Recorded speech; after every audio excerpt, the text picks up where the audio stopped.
पियाज शुणु पियाजर परिस्थिति कहीं एमती अनेक राज्य में बन्या परिस्थिति अच्छी प्रबल वर्षा होकर फसल नष्ट होती तेणु पियाजर परिस्थिति केवल या नुहे सारा भारत वर्ष पियाजर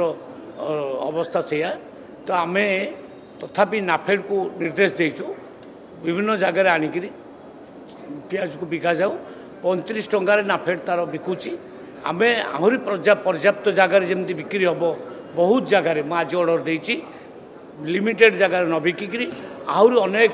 जगह को वृद्धि करा जाऊ बुली बुलिका गाड़ी रे पियाज 35 टका केजी बिक्री आहरी पियाज सफिसीयंट माने नाफेड कहूँ अच्छी 2 लाख मेट्रिक टन माने मौजूद अच्छी आम आनीपर किंतु आमर जी आवश्यकता अच्छी से आने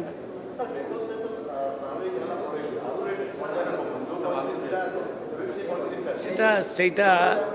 देखु आज्ञा जे पर्यंत अन्य राज्य उपर आम निर्भरशील रहा ये परिस्थिति तेणु आमर सरकार चाहूँगी यार गोटे लंग टर्म समाधान लंग टर्म समाधान केमी हम ना आमर कोल्ड स्टोर हम आड़ प्रोडक्शन बढ़ेगा दुईटा को जदि किसी समय लगे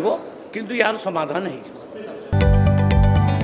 जदि आपंक आम भिडी भल लगा तेब आम चैनल को लाइक शेयर और सब्सक्राइब करने को जमा भी भूलु नहीं।